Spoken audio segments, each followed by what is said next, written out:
नमस्कार साथियों, आप सभी का स्वागत है डीएलएड एकेडमी पर। मैं हूं S Kumar. BSTC first year English हम पढ़ रहे थे। इस 5 वीडियो की श्रृंखला का यह दूसरा वीडियो है। इससे पहले वीडियो में हमने महत्वपूर्ण जो हैं टॉपिक्स कवर किए थे और इस वीडियो के अंदर भी हम वेरी शॉर्ट टाइप्स के जो क्वेश्चंस हैं और उनके क्या क्या आंसर हैं वो एक साथ यहाँ देखने वाले हैं। सबसे पहले हम इम्पोर्टेंट फुल फॉर्म्स के क्वेश्चंस देखेंगे, जिनमें फुल फॉर्म अगर पूछी जाती है तो आपको उसको पूरा खोलकर विस्तृत रूप से लिखना होता है। तो हम एक एक करके यहाँ से सभी महत्वपूर्ण फुल फॉर्म्स पहले देख लेते हैं, उसके बाद हम क्वेश्चंस को देखेंगे। तो पहला फुल फॉर्म है एनसीईआरटी का। अगर आपको एनसीईआरटी का याद हो गया है तो फिर आप एससीईआरटी भी आराम से याद कर सकते हो। दोनों में क्या फ़र्क है, पहले एनसीईआरटी को देखते हैं। एनसीईआरटी में जो एन है उसका मतलब होता है नेशनल, सी का मतलब होता है काउंसिल। अब ये नेशनल काउंसिल का मतलब राष्ट्रीय परिषद, किसकी परिषद है, of educational research and training. तो राष्ट्रीय स्तर की एक ऐसी परिषद जो एजुकेशनल मतलब शैक्षिक, शिक्षा को तो हम एजुकेशन बोलते हैं और शैक्षिक को बोलते हैं एजुकेशनल। रिसर्च का मतलब होता है अनुसंधान और अगला शब्द है ट्रेनिंग का मतलब प्रशिक्षण। तो राष्ट्रीय स्तर पर एक ऐसी परिषद जो शैक्षिक अनुसंधान, शिक्षा से जुड़े हुए विद्यालय स्तर के अनुसंधान करवाती हैं और टीचर के प्रशिक्षण की व्यवस्था भी करती हैं, वो है एनसीईआरटी। तो एनसीईआरटी राष्ट्रीय स्तर पर अनुसंधान करवाती हैं, पाठ्यक्रम तैयार करती हैं और शिक्षक का जो है प्रशिक्षण करवाती हैं। ये है एनसीईआरटी। अब यहाँ एन की जगह जगह पे आप अगर एस रख दो, एस मतलब स्टेट, तो फिर बाकी एससीईआरटी सेम है। देखो सीईआरटी यहाँ पे भी हैं, सीईआरटी यहाँ पे भी हैं। वो पीछे वाला एज इट इज आएगा, क्योंकि एनसीईआरटी नेशनल लेवल पे हैं और एससीईआरटी जो हैं वो स्टेट लेवल पे हैं। तो नेशनल के स्थान पे आपको केवल स्टेट लगाना है और बाकी एज इट इज आपको याद रखना है। तो नेशनल के स्थान पे हम बोलेंगे स्टेट और council of educational research and training, यानी राज्य परिषद जो शिक्षा में अनुसंधान करवाती हैं और प्रशिक्षण करवाती हैं, वो हैं एससीईआरटी। तो एनसीईआरटी नेशनल लेवल पे होती है और एससीईआरटी हमारे स्टेट लेवल, राज्य स्तर पर होती हैं।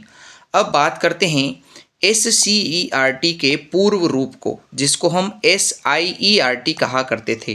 पहले एससीईआरटी नहीं हुआ करता था, ये एसआईईआरटी हुआ करता था। अब इसमें क्या अंतर है, पहले जब ये एसआईईआरटी था, यह सीधा राज्य सरकार के अंडर में काम करता था। मतलब यह आपके ऑटोनोमस बॉडी नहीं था। ऑटोनोमस मतलब जो स्वतंत्र रूप से निर्णय ले सके, ऐसी यह निकाय नहीं था। पहले ये राज्य सरकार के अंडर कंट्रोल में था, क्योंकि यह एक इंस्टीट्यूट था। अब जब इसे काउंसिल बना दिया गया, सी मतलब काउंसिल, परिषद बना दिया गया, तो ये एक ऑटोनोमस बॉडी हो चुकी है वर्तमान में। तो पहले हम इसे एसआईईआरटी कहते थे और आज हम इसे कहते हैं एनसीईआरटी, एससीईआरटी। क्या कहते हैं, एससीईआरटी। तो दोनों में क्या फ़र्क है कि अगर बात आ जाए एसआईईआरटी, तो यह एक राज्य सरकार के अधीन काम करने वाला संस्थान था। और जब हम इसे एससीईआरटी लिखते हैं तो राज्य सरकार के अधीन काम नहीं करती, यह स्वतंत्र रूप से काम करने वाला निकाय हो जाता है। तो ये है नेशनल लेवल पे सबसे बड़ा इंस्टीट्यूट एनसीईआरटी और स्टेट लेवल पे होता है एससीईआरटी। एससीईआरटी का पुराना नाम था एसआईईआरटी। अब सी और आई दोनों में ही फ़र्क है। पहले ये आई का यूज़ होता था, अब इसके स्थान पे सी का यूज़ होता है। एस पहले भी था, एस अभी भी हैं। ई पहले भी था, ई अभी भी हैं। आर पहले भी था, आर अभी भी हैं। टी पहले था, टी अभी भी है। मतलब केवल आपको सी के स्थान पे, काउंसिल के स्थान पे इंस्टीट्यूट शब्द बोलना है कि इतना सा फर्क आ गया है। तो ये state institute of educational research and training इसका पुराना नाम था और इंस्टीट्यूट के स्थान पे अब हम काउंसिल शब्द का यूज़ करने लग गए हैं। तो आई होप यहाँ तक यह बात आपको समझ में आ रही होगी। तो वापस एक बार देख लेते हैं कि क्या क्या चीज़ें हैं, क्या नहीं हैं। देखिए, बहुत आवश्यक हैं। अगर हम केवल रटने की दृष्टि से पढ़ेंगे तो हमारा ज्ञान सीमित हो जाएगा। यदि मैं जब अंग्रेजी आपको पढ़ाने के लिए यहाँ बता रहा हूँ तो इसलिए थोड़ी ना है कि केवल इसको आप रट लो, आपको इसको समझना भी पड़ेगा। तो फुल फॉर्म्स में हमने सबसे पहले एनसीईआरटी का फुल फॉर्म जाना कि ये नेशनल काउंसिल हैं जो एजुकेशनल रिसर्च और ट्रेनिंग के लिए काम में आती हैं। ऐसे ही SCERT राष्ट्रीय स्तर पर हैं और SIRT का ही पूरा नाम है। ये आपको मैं पहले वीडियो नंबर 1 में पढ़ा चुका हूँ। CCE क्या है? तो CCE का पूरा नाम है continuous and comprehensive evaluation. Continuous का मतलब होता है सतत। क्या होता है? सतत। कॉम्प्रहेंसिव का मतलब होता है व्यापक या समग्र, और इवेल्युएशन का मतलब होता है मूल्यांकन। तो सतत और व्यापक मूल्यांकन को ही कहा जाता है CCE।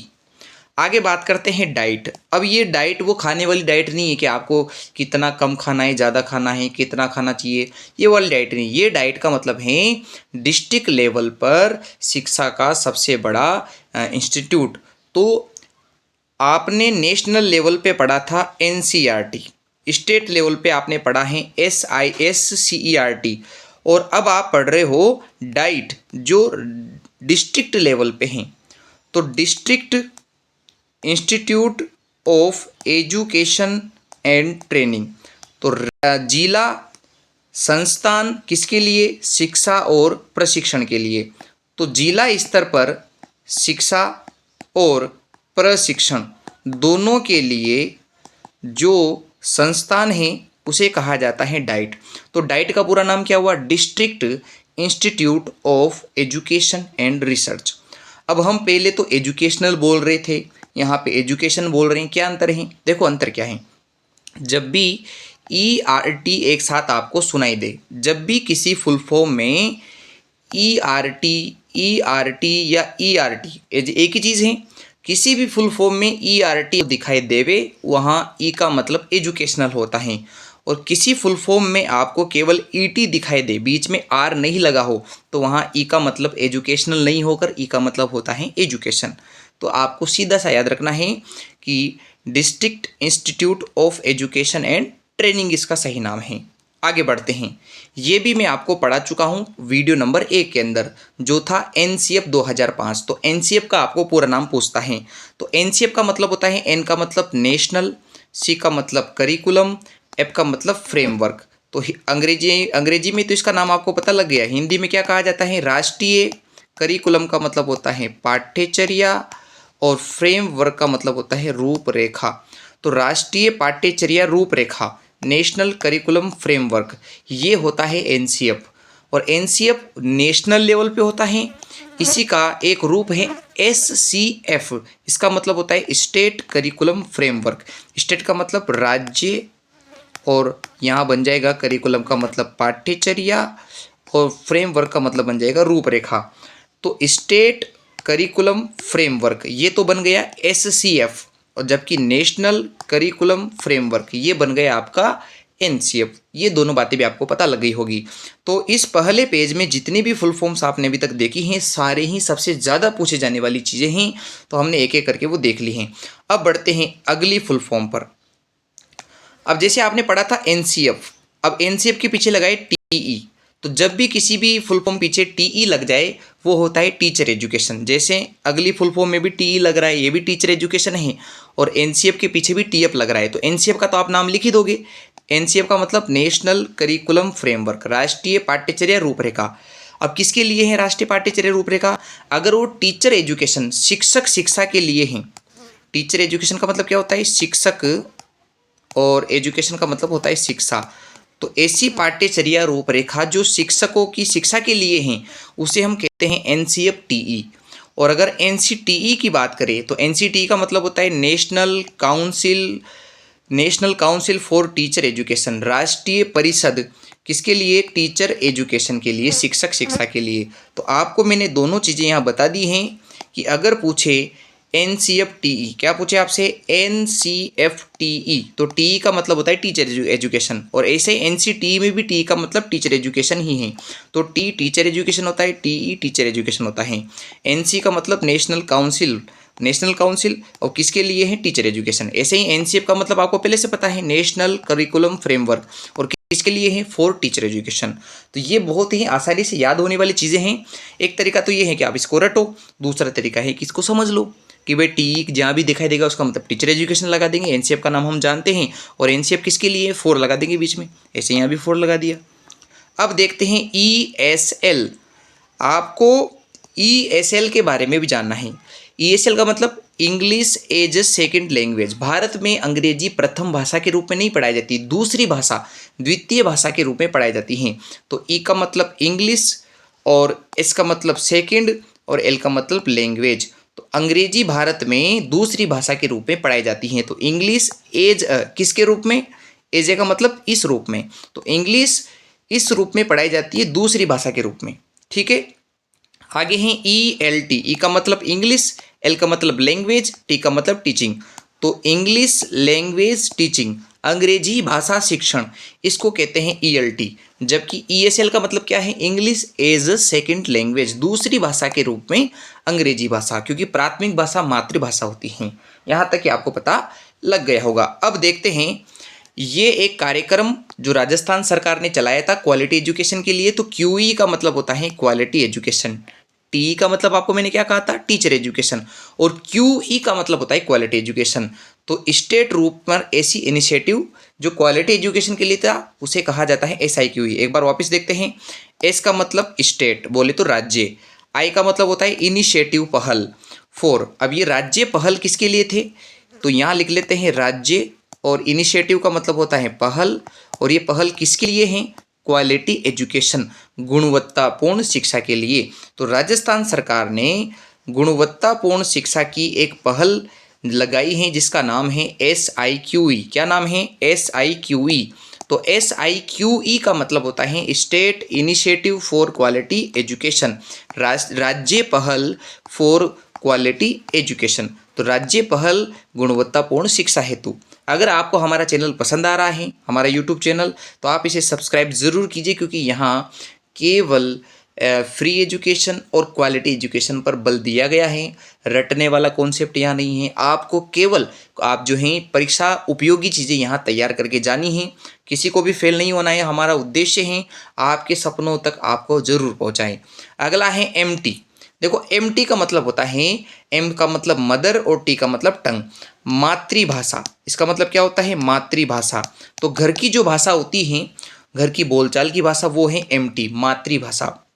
तो मदर टंग मतलब होता है मातृभाषा।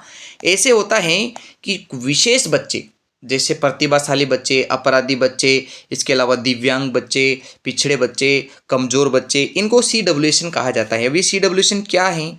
तो अब आप यहाँ C का मतलब समझिए। C का मतलब होता है चिल्ड्रन, यानी कि बच्चे। W का मतलब होता है विद। S का मतलब होता है स्पेशल। N का मतलब होता है नीड्स। तो विशेष, नीड्स का मतलब आवश्यकताओं, विशेष आवश्यकताओं वाले बच्चे। चिल्ड्रन का मतलब क्या होता है? बच्चे। तो विशेष आवश्यकताओं वाले बच्चों को कहा जाता है CWSN, children with special need. अब देखते हैं अगला फुल फॉर्म। अगला फुल फॉर्म है LSRW। कल भी मैंने आपको कहा था कि भाषा को सीखने के 4 चरण हैं, और ये 4 तरीके से सीखी जाती है। सबसे पहले आप भाषा को सुनना पड़ता है, फिर आप भाषा को बोलना सीखोगे, फिर आप पढ़ना सीखोगे, और फिर लिखना सीखोगे। तो ये है LSRW का पूरा नाम, लिसनिंग, स्पीकिंग, रीडिंग और राइटिंग। और यही इसका सिस्टमेटिक चरण होता है, यानी कि नंबर 1 पे होता है लिसनिंग, नंबर 2 पे होगा स्पीकिंग, नंबर 3 पे होगा, नंबर 3 पे होगा रीडिंग, नंबर 4 पे होगा राइटिंग। तो ये एक इसका जो है आपका सिस्टमेटिक जो है क्रम होता है। आगे है TLM। अब TLM आप सबने अच्छे से पढ़ा है। TLM का मतलब T से टीचिंग, L का मतलब लर्निंग, M का मतलब मटेरियल। तो टीचिंग, लर्निंग, मटेरियल। टीचिंग को हम बोलते हैं शिक्षण, और लर्निंग का मतलब होता है अधिगम, और इसका मतलब मटेरियल का मतलब होता है सामग्री। तो सीखने और सिखाने में दोनों में जो सहायक सामग्री काम में ली जाती हैं उसको कहा जाता है TLM। इस समय आप अगर कॉपी पेन उठाकर पढ़ रहे हैं तो वो आपके सीखने में मदद करेगा, आप नोट्स बना पाओगे, तो वो आपके लिए TLM का काम करेंगे। तो ये है TLM। फिर है RTE। तो सब जानते हैं, राइट टू एजुकेशन, शिक्षा का अधिकार। तो राइट टू एजुकेशन, तो शिक्षा का अधिकार अधिनियम 2009 में जो है बना, और इसको लागू किया गया था 1 अप्रैल 2010 को। तो 1 अप्रैल 2010 को हमने लागू किया था RT एक्ट। तो RT का मतलब होता है राइट टू एजुकेशन। फिर हैं एनपीई और एनईपी, ये दोनों अलग अलग चीज़ें हैं, दोनों एक नहीं हैं। शुरुआत में भारत में दो शिक्षा नीतियाँ चली। पहली शिक्षा नीति आई थी 1968 में और दूसरी शिक्षा नीति आई थी 1986 में, और वर्तमान की शिक्षा नीति आई है 2020 में। यानी कुल मिला के अब तक हमारे पास 3 शिक्षा नीतियाँ, एजुकेशन पॉलिसीज़ हैं। उनमें से जो पहली और दूसरी हैं उनको एनपीई कहा जाता है। एनपीई का मतलब नेशनल पॉलिसी ऑन एजुकेशन, शिक्षा पर राष्ट्रीय नीति। और आज जो 2020 में शिक्षा नीति लागू हुई है, आज मतलब वर्तमान के लेटेस्ट जो शिक्षा नीति एजुकेशन पॉलिसी है, उसको कहा जाता है नेशनल एजुकेशन पॉलिसी, राष्ट्रीय शिक्षा नीति 2020। और इससे पहले की शिक्षा नीतियों को कहा जाता था NPE, national policy on education, शिक्षा पर राष्ट्रीय नीतियाँ। तो ये हमारी शिक्षा की राष्ट्रीय नीतियाँ भी कंप्लीट हो चुकी हैं। अब छोटे छोटे और भी महत्वपूर्ण एक एक नंबर के प्रश्न जो हैं देख लेते हैं। जैसे स्कैनिंग क्या होता है, किसे कहते हैं स्कैनिंग और किसे कहते हैं स्कीमिंग।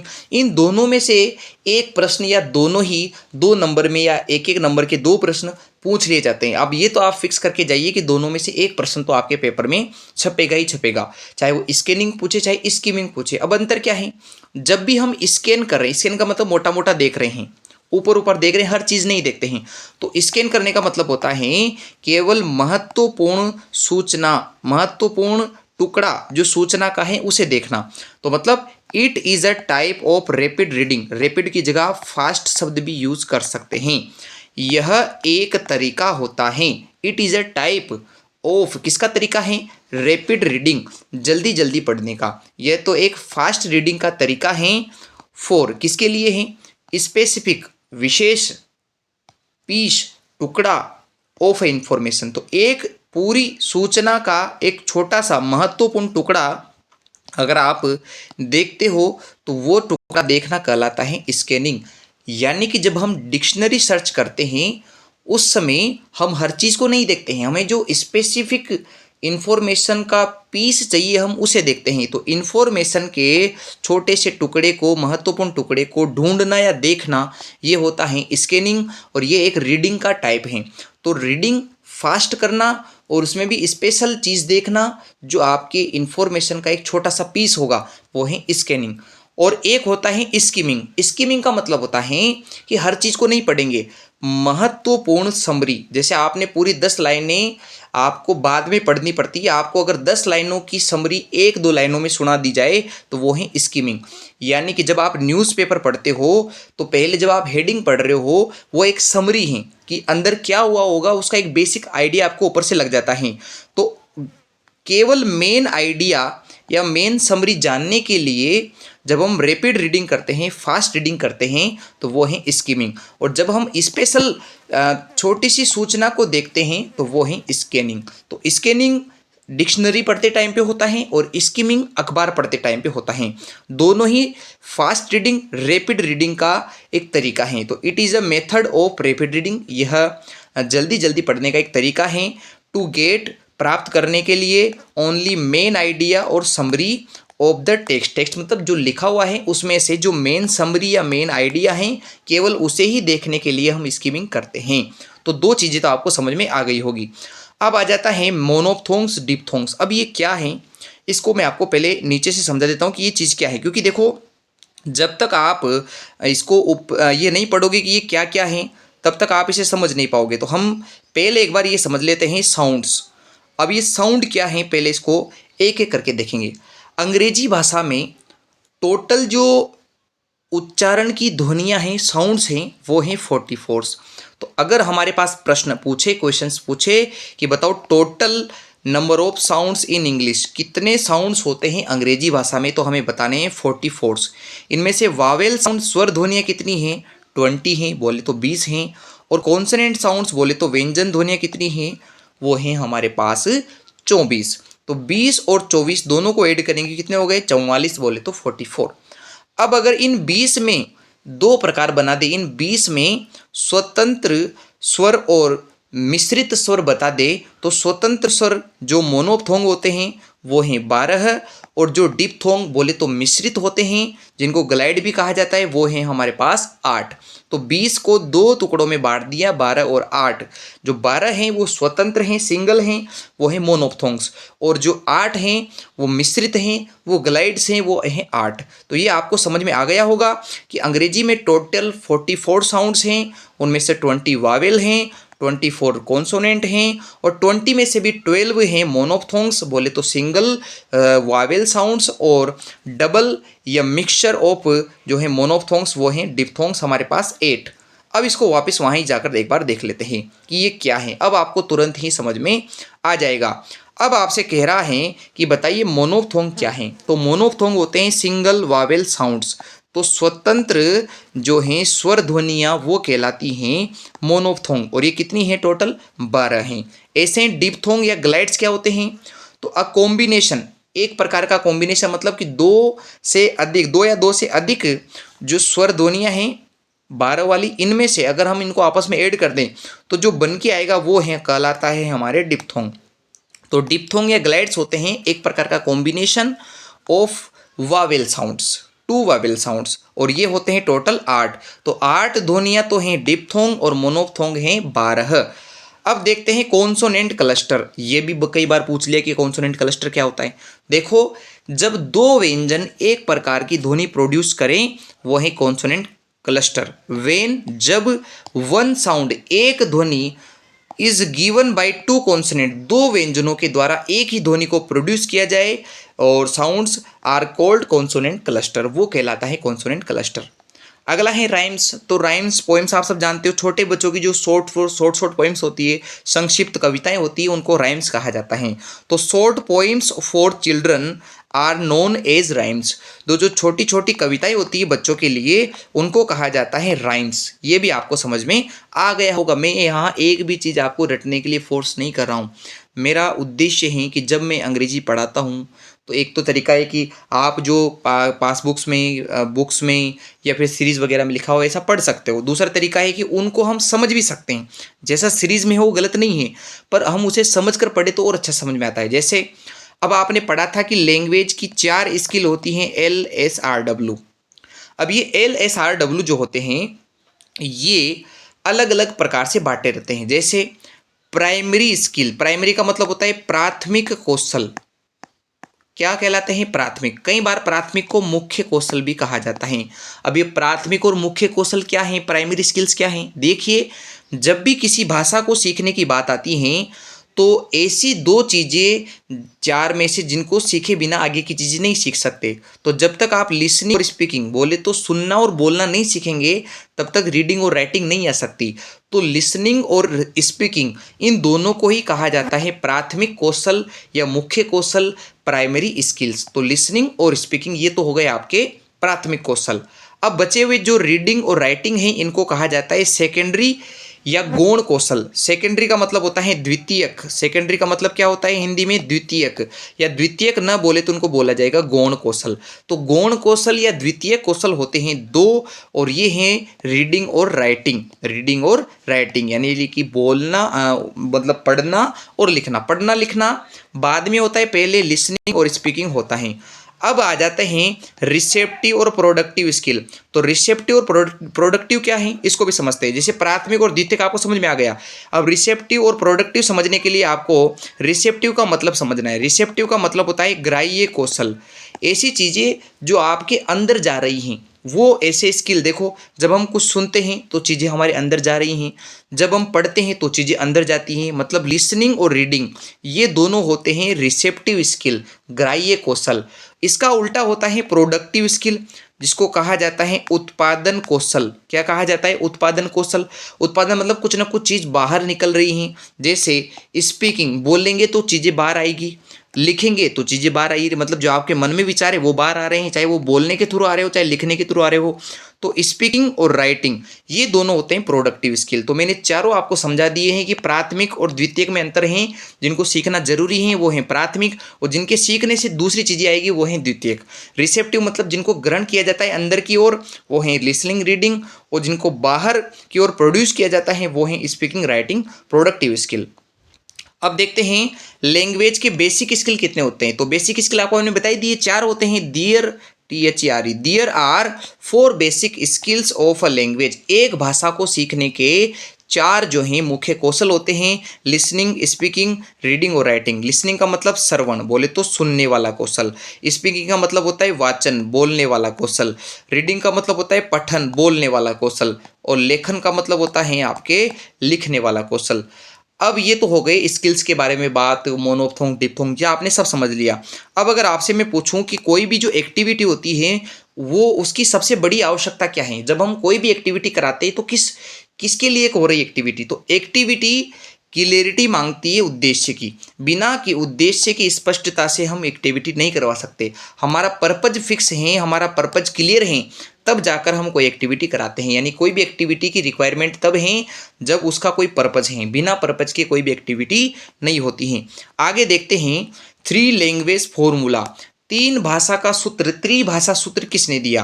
तो 3 भाषाएं क्या होती हैं। पहली भाषा को मातृभाषा कहा जाता है। जिस परिवेश में आप पैदा होते हैं पहले आप वो लैंग्वेज सीखते हो। फिर है लैंग्वेज सेकंड, ये आप इंग्लिश सीखते हो। प्रत्येक भारतवासी हमेशा दूसरी भाषा के रूप में अंग्रेजी पढ़ता है। और लैंग्वेज थर्ड होता है जैसे संस्कृत, उर्दू, पंजाबी, ये सब लैंग्वेज।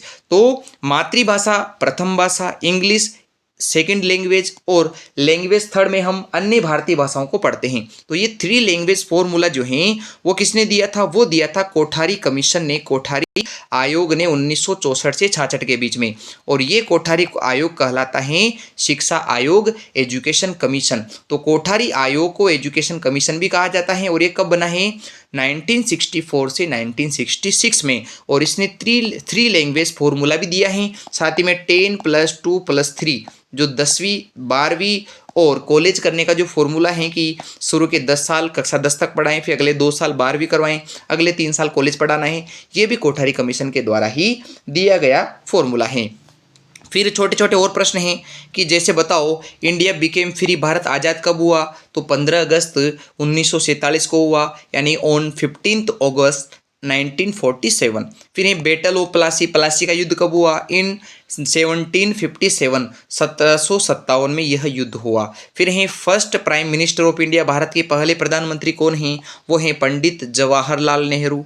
ऐसे ही छोटे छोटे प्रश्न हैं कि किसे ग्लोबल लैंग्वेज कहा जाता है। तो ग्लोबल या इंटरनेशनल लैंग्वेज एक है, वो है इंग्लिश। कई बार आ जाता है English is a global language, यह एक वैश्विक अंतर्राष्ट्रीय भाषा है।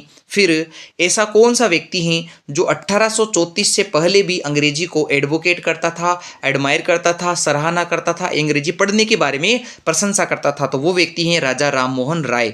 फिर हैं डॉक्टर स्वीट ने ग्रामर की क्या डेफिनेशन दी है, यानी ग्रामर की परिभाषा क्या दी है डॉक्टर स्वीट ने। तो डॉक्टर स्वीट के अनुसार इसमें ऐसा लिखना होता है, according to doctor Sweet grammar is a practical analysis of language, यानी भाषा का प्रायोगिक रूप से एनालिसिस करना ग्रामर होता है। और ये परिभाषा दी है आपके डॉक्टर स्वीट ने। और हम ये जो हैं साउंड्स के बारे में तो पढ़ ही चुके हैं। ये अंग्रेजी भाषा में टोटल 44 साउंड्स हैं, उनमें से स्वर 20 हैं, 24 हमारे व्यंजन हैं, 20 में से भी 12 मोनोफ्थोंग्स हैं, सिंगल वावेल साउंड, और डबल वावेल साउंड हैं डिप्थोंग्स, वो हैं 8। तो ये आज की इस वीडियो में आपने सारी चीज़ें पढ़ी हैं। आपको हमारा चैनल सब्सक्राइब करके रखना है ताकि ऐसे ही आपके ज्ञानवर्धक वीडियो आप लगातार प्राप्त कर सकें।